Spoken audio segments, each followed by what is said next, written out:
Singletons can be pretty useful if you have some kind of manager script and you need to have the manager script in multiple scenes and have other scripts interact with the manager script. For that, we can use singletons. So stay with me and I will teach you what singletons are and how to use them. So what I have here is just that I have two scenes. I have some UI script and then the manager script, which I will show you how to create. And what you can use this for is when you have multiple scenes, as you can see that I have. And I have some value down here, which I can change. And normally, when you would change the value in this scene and you would want to go to the first, you would need to somehow take the script, put it to the first scene or some other stuff, and it might not work.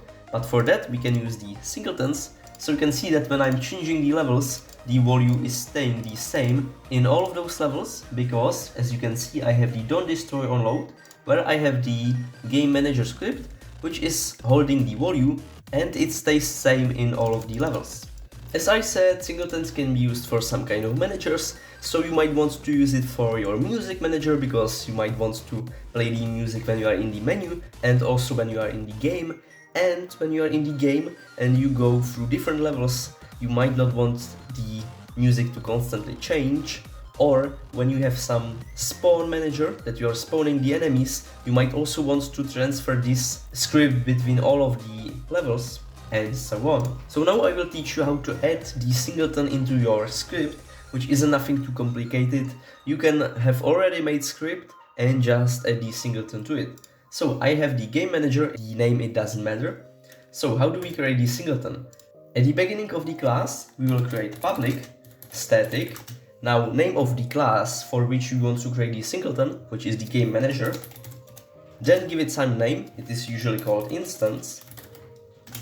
And then we will add the properties to get and private to set.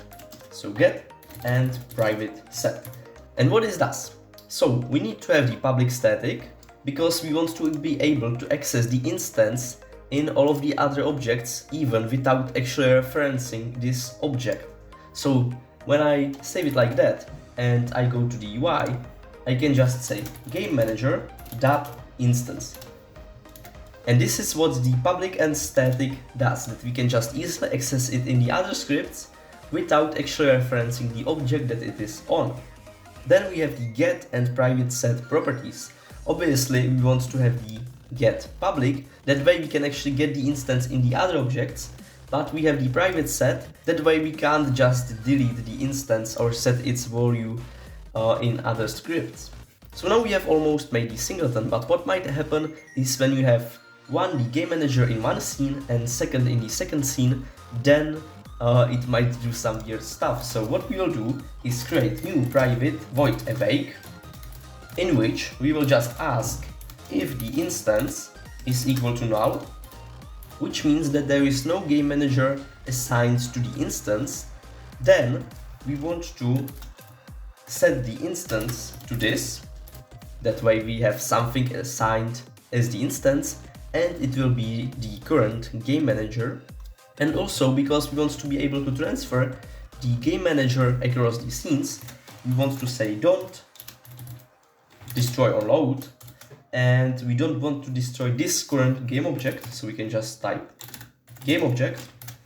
But if there already is some instance, then we can just destroy this object, because when there is some instance, we don't need another one, so we can just say destroy and destroy this current game object.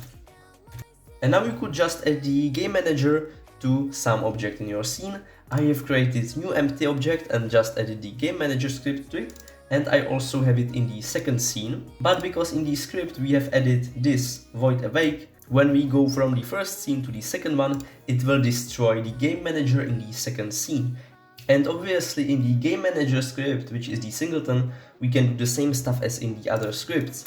So I can define some public int, which will be just the value which we will display. And remember, because this is static, I can go to the UI script, and when I increase the value, I can just say game manager dot instance dot value plus equals 1. You want to make sure that the value is public and also the instance is public and static. And now I can do it for all of the other stuff. I can also decrease the value and so on. And now it doesn't even matter if I start in the first scene or in the second, either way there should be only one game manager. I can set the volume and I can go to the second level, and you can see that the game manager is on the don't destroy unload, so the volume will stay the same in all of the levels. I hope that this video was useful. Singletons are definitely worth using in your projects. Don't forget to like, subscribe, and I will see you in next videos. Bye!